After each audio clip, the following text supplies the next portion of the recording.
Ladies and gentlemen, welcome to this week's edition of the Lashing Out Podcast and the Nittany Sports Now Network. My name is Jarrod Prugar, and I'm joined by my good friend and co-host, Kevin Quigley. Kevin, Penn State's on the road. They're off to Minnesota to play the Golden Gophers in the penultimate game of the season. They have a lot at stake. With a loss, with a win, everything continues and doesn't change. So for me, this is a big game because of what would happen if they were to lose. And not only is it a big game if they lose or what would happen when they lose. That was bad phrasing there. My bad. If they lose on Saturday, is this Golden Gophers team, you have no idea what it's going to be. Right? They're 6-4. Lose to North Carolina at home, but then they go on the road and beat Illinois 2 weeks ago, and then they travel to New Jersey and lose there. So can't forget about the USC game either. USC comes in there at night. They run all over USC and just play really good defense, only allow 17 points to the Trojans and win that game too. And it's just like, what is going on with this team? And I think with they're 10 games into their season, there's enough film out there for Penn State to understand that this is not a team. This is not a field trip. This is a work trip. This game matters. It needs their full undivided attention. And hopefully the team understands that. And I think James Franklin understands the gravity of that, considering how he was talking in the media pen today about, Big Ten needs to be the most representative. SEC and Big Ten need to be the most represented conferences in the college football playoff because of the seasons that they have to go through. And is the SEC as strong? Is the Big Ten as strong as the SEC? Probably not. I think there's more talent typically down south than there is up in the Midwest. Historically, in recent memory, yes. Yeah. And so is the SEC schedule harder? Yeah, but it doesn't mean that the Big Ten schedule is not harder.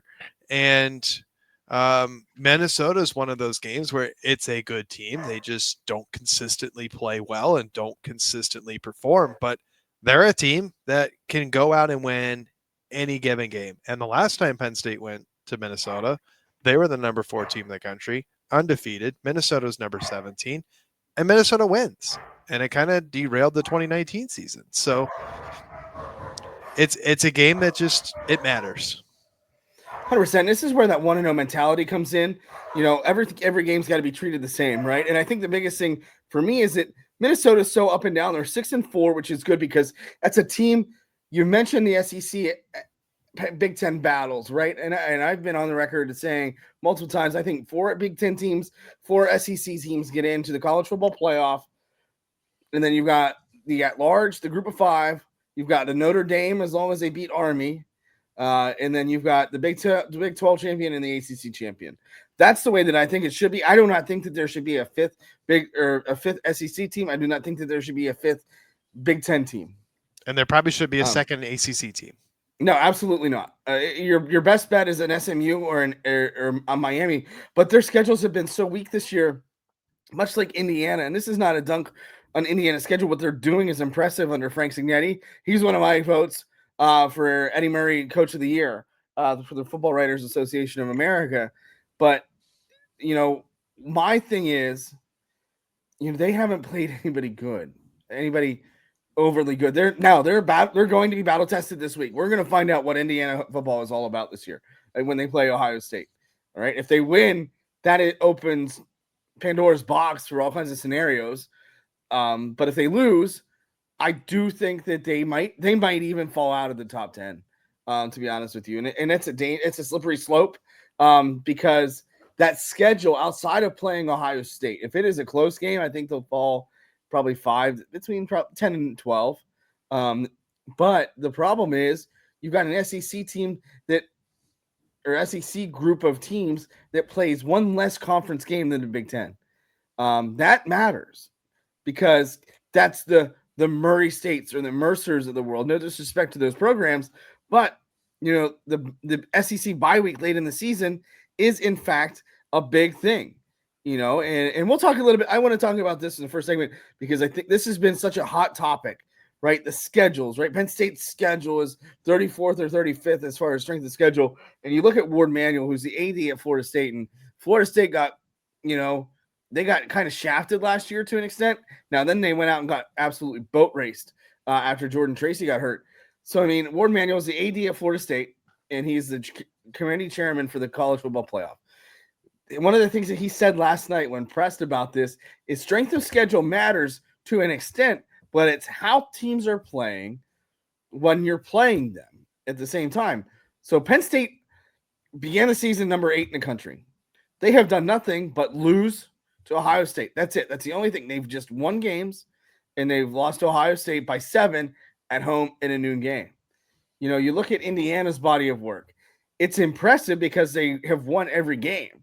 Now, when they played Washington, it wasn't as pretty. When they played Michigan, it wasn't as pretty. And those are the only 2 games that they played with teams with records above 500 currently. They get Ohio State this week. Obviously, that's a little bit different. But then you look at the SEC aspect of it, and all these media pundits, the SEC this, SEC that. Of course, people on ESPN are going to say the SEC is the greatest thing since sliced bread. They have so many hundreds of millions of dollars invested in the SEC. And they do not have a Big Ten TV deal. Right. And just because that matters, all these idiots like Booger McFarland who say that Penn State struggled against UCLA or they haven't beat anybody. Listen, they beat everybody except for Ohio State. Winning matters. Strength of schedule matters a little bit. How teams play when you're playing them also matters.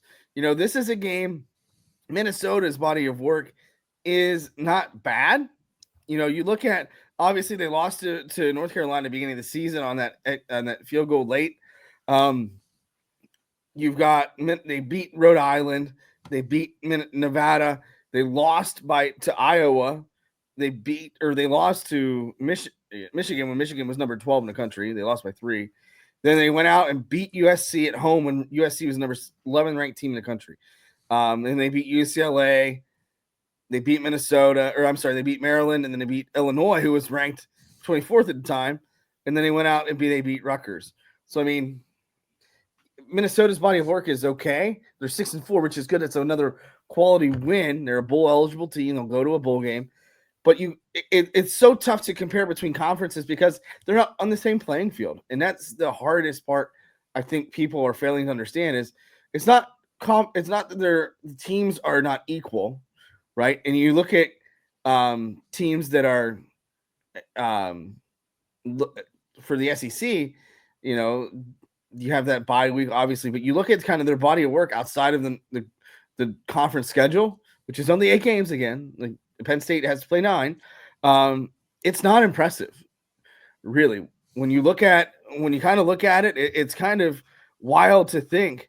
But the body of work just isn't there. I mean, when they've played against teams that have a winning record in non-conference games or including Notre Dame here, they're 1-4, and that one win was was against Clemson for Georgia at the beginning of the season. Yeah, and then the schedules are all weird because Texas is running it, and their strength of schedule is abysmal, and they barely beat Vanderbilt it was on the road to Vanderbilt, but it's still Vanderbilt, and it's just the Big Ten seems to be on an up year. You've got 3 really strong teams in Oregon, Ohio State, Penn State. We'll see how strong of a team Indiana is, and kind of like Michigan didn't hold up their end of the bargain. And then we all saw that coming, though. Yeah, we did. But a lot of the Big Ten seems to be sitting at or around 500, whereas a lot of the SEC teams are half of them are way above 500 and half of them are way below 500. So it seems like the Big Ten's more level. SEC is a little bit more top heavy, but then they all had to play each other. So Georgia has to play Tennessee. Tennessee doesn't look well when they actually play Georgia. Tennessee hasn't really looked good all season. Yeah, they've been very hit or miss, and they lost to Arkansas. Yeah, so it's just I don't know if the SEC is as high of a caliber as it has been. Alabama's no longer coached by Nick Saban. Breaking news: Kirby Smart He's got Carson Beck at the helm, and Carson Beck, for whatever reason, has been a roller coaster. And until last week, he was like King Kai. He was shut down. So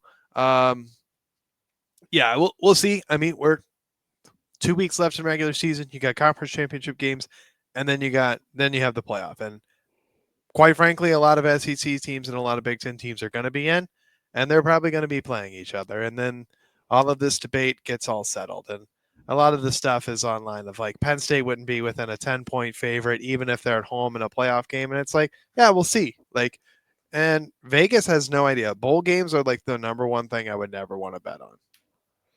Because there's no way, there's no common opponents, there's nothing to go off of that says, oh, this team is 10 points better, or oh, that team's 12 points better, because there's just nothing to go off of. And then you're comparing apples to oranges. It'd be like if the AFC and the NFC didn't play each other in the NFL.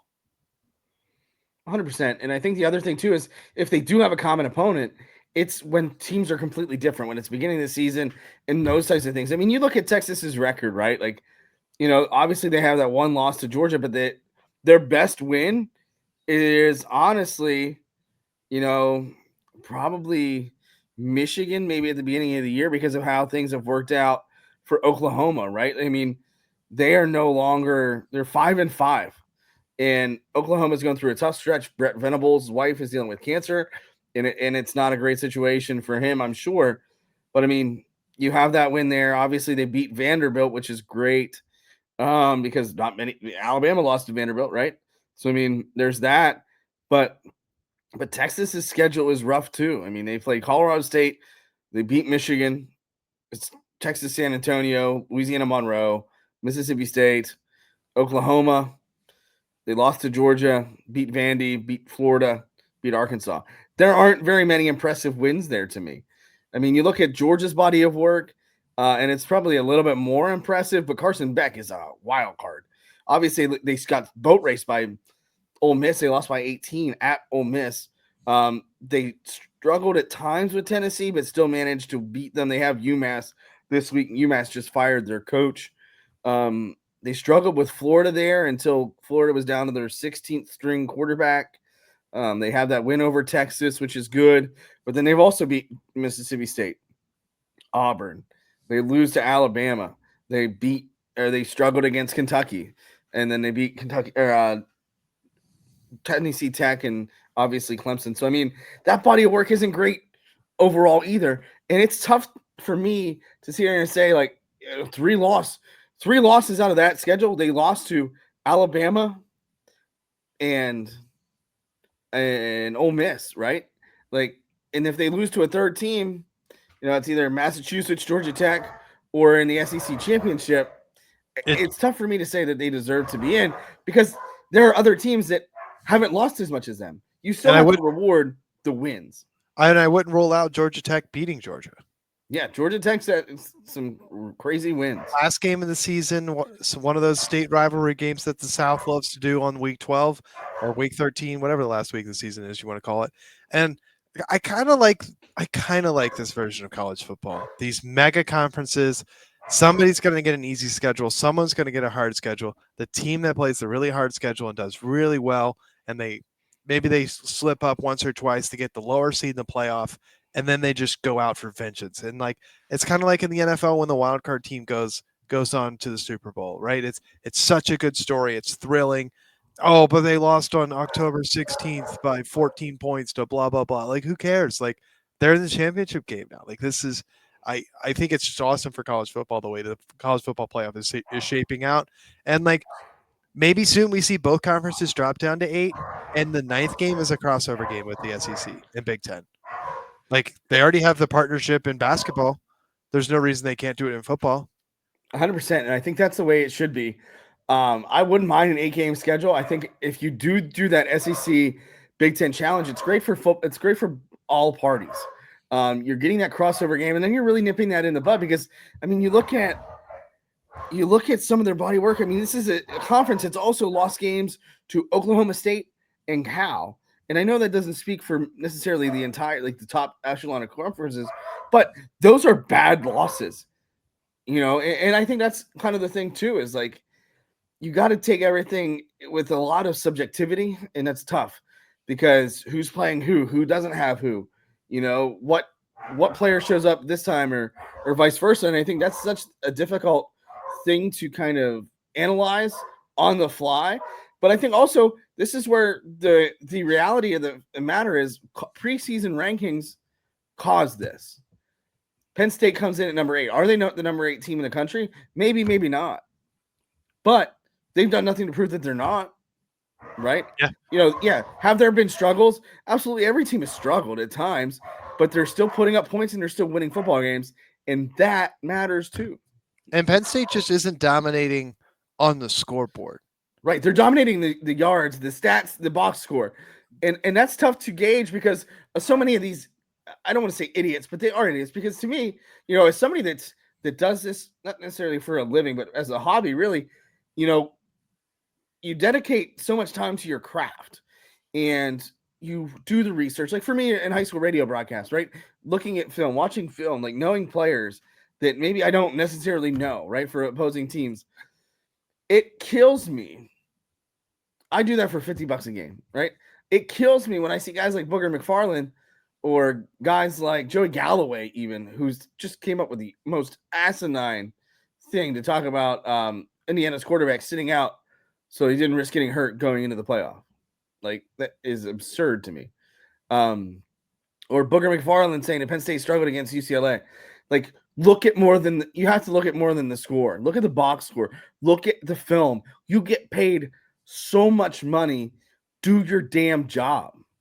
Yeah, and like, just get free ad. Like, just give your YouTube TV subscription. Like, put on multi-view. You can watch 4 games at once. Can you focus in on more than one game at a time with your attention? No, but like, you can kind of keep a casual eye. Like, I think I was listening to Georgia, Tennessee in the multi-view this weekend, but like Boise State, San Jose State. It's probably the first time I've really tuned into Boise State this year, but like, I'm able to keep an eye on that game. I think Texas A&M was playing New Mexico State, and then Oregon, Wisconsin, and then like Oregon, Wisconsin gets spicy. Jump into full screen on that. And like, it's not that hard, especially with technology, to at least be like somewhat informed. Like, and for a guy who's making a couple $1 million a year for ESPN, is on national TV all the time, it's like, dude, like, your only job is to watch football. And like, is everyone gonna have bad take? Yeah. Are hot takes clickbait? Yeah. Like, they're just out for clicks, out for clickbait, and it's just like, come on, man. Like, be at least genuine. And like, what, Booger went to LSU, right? I think so. Yeah, he did. Him and Marcus Farland went to LSU. That's why both of them on ESPN, both of them D linemen. Yes. So yeah, I was making sure I didn't get my signals crossed there. But like, of course they're gonna look down on Penn State. Like, of course. Mm-hmm. And like, James Franklin's like, the only loss is his freaking kryptonite. Right. It's Ohio State. Right. It's not the end of the world when Alabama beats whoever or Georgia gets beat by who knows who. But like, when Penn State loses to Ohio State, it's the end of the world. It's like they're a terrible team. Ohio State's number 2 in the country for a reason. They're seconds away from a potential win against Oregon, who's the number 1 team in the country. That matters. That type of stuff matters. But so too does winning. And if Penn State can continue to win, they're in great shape. And that's the position that they need to be in. We're going to talk a little bit about Minnesota when we come back for the second segment after this break on the Nittany Sports Now Network. Welcome back to the second segment of the Lasching Out Podcast, Nittany Sports Now Network. He's Kevin. I'm Jarrod. Kevin, Minnesota's a tough team. They've had some wins, some really good wins, and some terrible losses. But again, for Penn State, they just have to keep doing what they're doing. The game plan against Washington was phenomenal. They came out. They were explosive at times when they needed to, and they got the job done. And that's really all they need to do this week and next week against Maryland. Get the job done. Put yourself at 11-1, which is something that I predicted at the beginning of the year. I thought they were going to be 10-2, 11-1. The USC game was a hang up, but obviously USC is not what we thought they were. But they're sitting pretty at what could be 10-1, another double-digit win season, and put yourself in position to leave no doubt for the college football playoff. Yeah, and I think the pathway to victory is even simpler than that. it's bottle up the run game for Minnesota.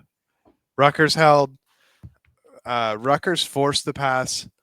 Max Brosmer threw for 262 yards, and Darius Taylor, their starting running back, 10 carries for 28 yards.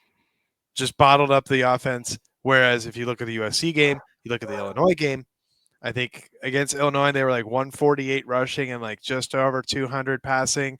And then USC, it felt like they ran for 1,000,000 miles. Official number would be 173 to 200. No, excuse me, Right. 193 to 169 yards passing. So Minnesota loves to run the ball. And if you're Penn State, the D line has finally caught their stride. D line is starting to play in the backfield the last 2 weeks. All they've done is lived 2 yards behind the line of scrimmage, gave running backs no room to work. And I think if they can do that, they can be effective there. Force Minnesota to throw into passing downs, force Max Brosmer to win the game. And quite frankly, I don't think he's capable of doing so. So bottle up the run, and be successful there. So I think it's a defensive performance is what's going to be required, and I think Penn State is more than capable of doing that. Absolutely. And I think the biggest thing for me is they got to make the quarterback throw the football. And if you're able to do that, it's exactly what teams are doing at Penn State, forcing Drew Aller to make good decisions and take care of the football and do their job. And teams are trying or they're selling out to stop the run. And Penn State's receivers haven't been overly impressive this year. Obviously, Tyler Warren is the lone guy. He was one of the guys I voted for All-American for tight end. And then you kind of look at that, but defensively, the defensive line's got to come ready to play. Abdul Carter's got to continue to be a menace. I did give him he was my my winning vote for finalist for Lombardi Award. I was fortunate enough to be able to vote for that as well through the FWAA, but he's a guy that you need to be a monster. And even if he's not necessarily a monster in a stat sheet, but being disruptive enough to open things up for guys like Tony Rojas, guys like Kobe King, and guys like that. And if he's able to do that, I think that's a really good situation for the Nittany Lions. And Tony Rojas is a guy who could probably use a good game. He's kind of been invisible this year, especially the last couple of weeks. It's not a shot at him. Like sophomore year, he's going to go through a slump here, but like pretty ineffective against Washington. I think he was Penn State's worst graded defender, like a 25 rating or 46 rating, like well below 50, like dark red colors on PFF. If you've ever seen the PFF defender ratings or any player ratings, like dark red's where you not want to be. And Tony Rojas was dark red there, and kind of like watching him, I think he missed a tackle down near the goal line in the Washington game, and just pretty ineffective. So guy that needs to have a good game, needs to have a good bounce back performance. And, Abdul Carter could definitely open it up for him. And like Kobe King, he's been having a stellar season. He can really solidify his name as being one of Penn State's good middle linebackers. And kind of like go back to Kobe King, like what a amount of growth Kobe King has shown in his time at Penn State. So really great to see that he has become now that dominant middle linebacker that Penn State needs, and like they've really benefited from him being effective. So defense just has to go out and stop the run. I think it's the only thing they need to do, and then offense can kind of just do what the offense does. I don't think they need to overthink it. I don't think they need to open up page 75 of the 80-page playbook. They don't need to get to the back third, I don't think at all. So vanilla, execute, put up points, execute in the red zone, find Tyler Warren. I don't think they need to overcomplicate it. No, and they shouldn't. I think that's the other thing that, when you dive deeper into these games, like we talked about in the first segment, Penn State is dominant with time of possession and dominant statistically, yardage-wise, and moving the football. That doesn't always result in points because that eats a lot of clock. That slows the game down. And really, when the game slows down, the score goes lower and lower. They're still putting up 20 to 30 points a game, which I think is fair. And I think, they're going to be in the 30s with this game. But you're not going to see that just looking at the score. And I think that's one of the things that people don't always look at is, okay, what's time of possession? What's yardage? Because they have a lot of clock eating drives. And when that happens, man, it looks dominant on the field, but it doesn't look dominant on the scoreboard. But again, all you need to do is keep winning. For Penn State, that's the name of the game. If you keep winning, you are hosting a game December 21st at Beaver Stadium in what could be snow, what could be sleet, what could be rain. God knows what that's going to be, because winter in central Pennsylvania is a wild goose chase, right? You never know what you're going to get from a day-to-day basis. Today it was 60. Tomorrow it's supposed to be freezing, and we're supposed to be getting snow. So it's wild. Obviously, this is November, but still, for Penn State, they need Jarrod to keep playing the way he is. If he's peaking and trending upward at the right time, which I think he is, the way the schedule worked out, they had that little gauntlet in the middle of the season with Ohio State and Wisconsin, and then obviously Washington there at the end. Now it's kind of trending downward with the Minnesota, and then obviously Maryland at the for the final game of the regular season. But get that trending into that week, 2 week, 3 week break, which is exactly what the doctor is going to order, and get into that bowl prep, if you will, and trending upward, and get some momentum going into the playoff game. Yeah, and if you think about it, like, that Wisconsin win is a quality win. They take Oregon to the brink. If Wisconsin just had a competent offense and a competent quarterback, like, Wisconsin's a dangerous team. Wisconsin's a team that's threatening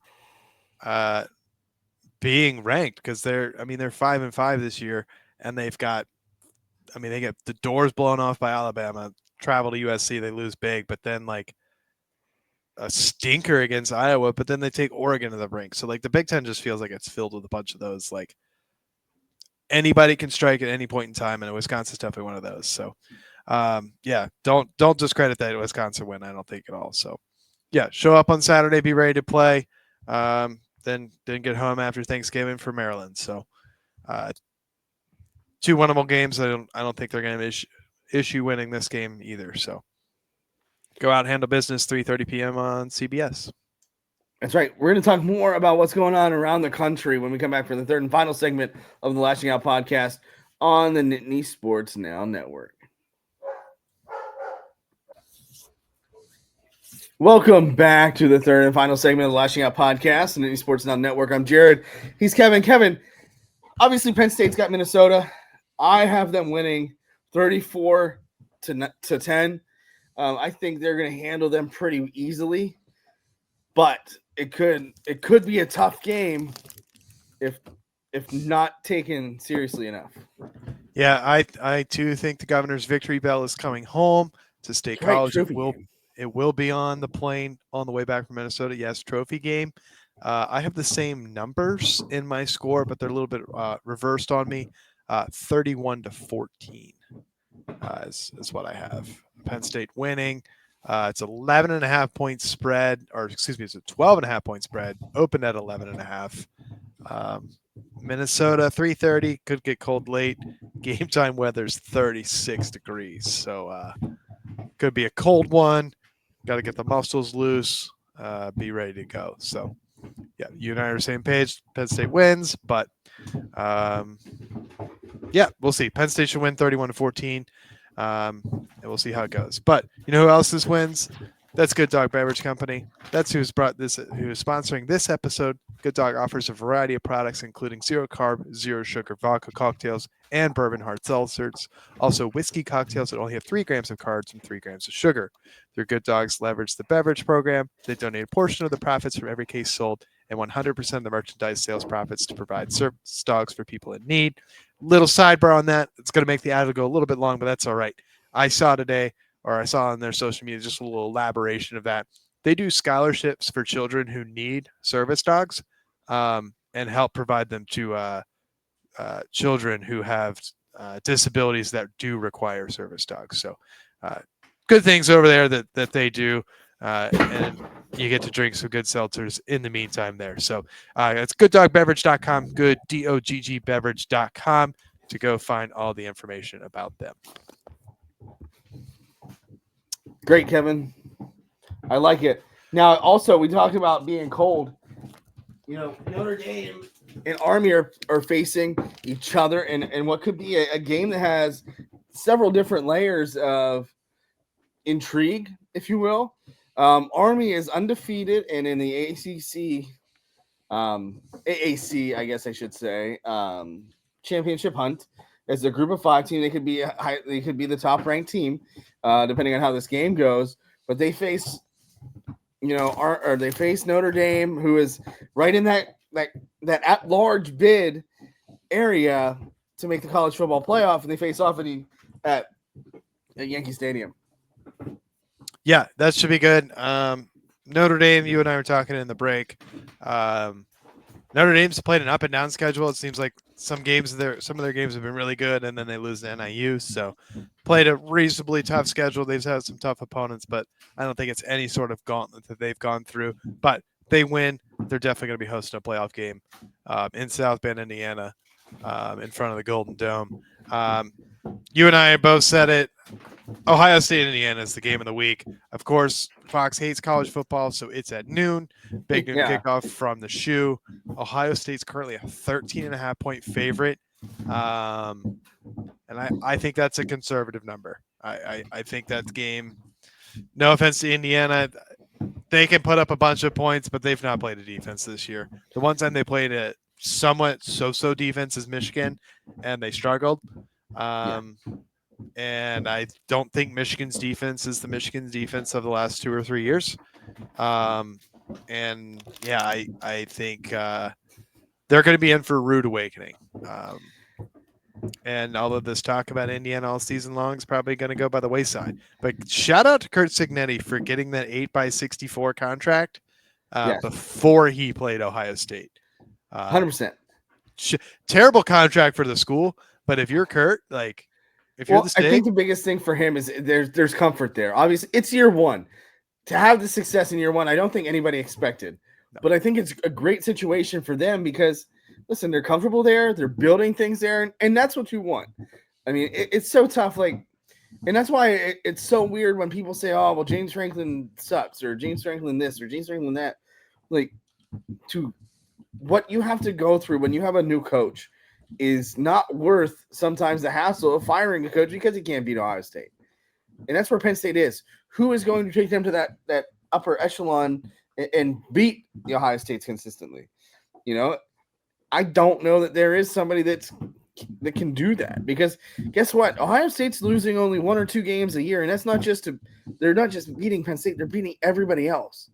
So I mean that's the hard part. And I think it's tough to, it's frustrating when Penn State constantly loses, and especially consistently loses to teams like Ohio State. And, Michigan was obviously on their God tier football run, albeit at the help of cheating. But, save for those games and those matchups, really Penn State has done what they do. They beat the teams they're supposed to beat, and they occasionally lose to Ohio State. Yeah. And I think that's the big deal. Yeah, and other than that, I don't really think there's too many games going on. Illinois is only a 1-point road favorite against Rutgers, 12 o'clock on Peacock. So that's going to be a tough watch. No multi-view if you are also a YouTube TV subscriber like me. Ole Miss is sleepy game at the Swamp at noon. 10.5-point game, but I don't know. If Florida's QBs get healthy, I don't know if they will. Dude, SMU is in Charlottesville this weekend. That's like an hour and 5 minutes from my house. Like that's almost saucy enough for me to take a trip up to Seaville for that. Listen, I'm all in on the SMU hype train. When I was in Dallas, you saw all kinds of stuff for SMU throughout the area, and I thought that was cool. I mean, it's you saw it in the airport and stuff like that, and I thought that was really cool. Obviously, there are a lot of college teams, and football is big in Texas, no matter what level it is. And obviously, the best football being played in Dallas is at the collegiate level because the Cowboys are absolutely dog shit. And that's probably, honestly, that's an understatement. But yeah, I like SMU to win the ACC. I'm not impressed by Miami. I'm just not. I've seen them play a lot, and I've seen them play, that Cal game, for instance, that wasn't great. Obviously, you're flying coast to coast. But again, they haven't overly impressed me. Cam Ward is having a good season. But I do think that SMU is the class of the ACC, which is weird to say. But I mean, Clemson losing and playing like they did against Pitt, obviously, they're not it anymore. They're going to go to a bowl game, no doubt. But again, it is what it is. They're not playing for the ACC championship. I do think it's going to be SMU and Miami. And because of the struggles of the rest of the league there, I just don't think that they're going to get more than one team in the playoff. No, certainly not. Clemson has Citadel this week. Miami has Wake Forest. I don't think they struggle this week. I think they're okay. And I think it's at home, if I'm not mistaken. Colorado against Kansas in Kansas City. Kansas is tough, man. At Arrowhead. That's a saucy game there. And Colorado is only a 3-point favorite. Unfortunately, that's a 3:30 Fox game. Somehow that game gets a somewhat more primetime spot than Penn State, Ohio State earlier in the season, but digress there. Missouri has to go to Mississippi State at the standard 4:15 p.m. kickoff on SEC Network. Mississippi State's not really much, haven't shown much this year. To 2-8, but only a 7.5-point road favorite for Missouri. There, that's kind of an interesting spread there. I feel like you would take the points for Missouri on that one. And I'm not a Missouri hype guy by any means, by any figment of the imagination there. And then Iowa State travels to Utah for the 7:30 Fox game. Again, Fox primetime. That makes sense. Against BYU? No, who's BYU got? BYU has to travel to Scottsdale for Arizona State. That's a tough one. BYU's in jeopardy of losing 2 straight games. Yeah, and then that would knock them out of the playoff. Right now, I think the Big 12 is a one-bid league, as they should be, because it's just not a good conference right now. And I think whoever wins that could be Colorado versus them. But honestly, Colorado Kansas is an intense matchup this week. But right now, you at the top, you got BYU, Colorado, and Arizona State and Iowa State. They all, and that should all figure itself out. Colorado has Oklahoma State next week, so that shouldn't be, too big of a deal. Yeah, the Big 12 things are going to sort themselves out here for the other conferences, which is nice going into the last weeks of the season. Yeah, I'm kind of interested to see what that Big 12 title game is going to be, because we know Oregon's in the Big 10 title game, probably going to be Ohio State. I have no idea how the Big 12 is going to shake out. BYU, Colorado, Arizona State, Iowa State all have tough games. Iowa State probably is the easiest schedule coming in. But, I mean, Colorado's got a tough matchup this weekend. Arizona State, BYU is going to sort itself out this weekend. There's 4 teams for 2 spots right now in the Big 12. And there's not necessarily a lot of schedule overlap. So, right, at least 3 teams are going to be in the running next week. Yeah, 2 spots. And it'll be interesting to see what's up. If you're watching this on YouTube, you've seen me kind of bend away and kind of go out of shot to see my luxurious living room. I don't have an office, so I'm kind of just chilling in my kitchen when I record this. And my dogs are currently out, and they're roaming our house. And, obviously they'll sometimes pop up on the podcast. You can hear them barking when they don't agree with something that Kevin says or what I say. But I have been getting fruit strips out of my dog's mouth, and this is how many. And there's also 3 more that aren't on the screen. That's 1, 2, 3, 9 different fruit sticks and some makeup wipes out of my dog's mouth throughout the podcast. So we try not to miss a beat here, no matter what we're trying to get out of our dogs' mouths during the show. I am back though. I'm back in my office after a brief hiatus. Finally crawled up in my attic. I think I've spent more time in my attic and my crawl space than I have in my house over the last couple days, which has been miserable. Come home from work, immediately go up in the attic or in the crawl space the last couple days. That's been exciting. Pro tip, if you ever go in your basement, or your crawl space, go get a Tyvek suit from Lowe's or Home Depot, strap that thing up, put the hood up, put a headlamp on, some safety glasses. You are golden. I did not care what kind of spider webs I was going through. I did see some cockroach remnants, like some wood roach remnants. That kind of spooked me. And then I was in class on Monday, and one of my students did tell me, he was like, "You think that's bad? You should feel when the snake skins on your crawl space." And I was like, "Yeah, hard pass on that one." So yeah, my office is gonna get worked on. It'll probably be done hopefully by the spring, just in time for spring football. But alas, the kitchen it is, and getting things out of dogs' mouths, which is an Olympic sport, in my opinion. And not an Olympic sport, but Penn State should win against Minnesota this weekend. That's right. Kevin, any parting shots? My pro tip was my parting shot. Very good. For Kevin Quigley, this has been Jarrod Prugar. We thank you as always for listening, and make sure you get all the good stuff out of your dog's mouths before they eat something that they shouldn't. And also support good dog malt beverages. That's what we're all here for. So for Kevin Quigley, this has been Jarrod Prugar on the Nittany Sports Now Network. We'll catch you again next week.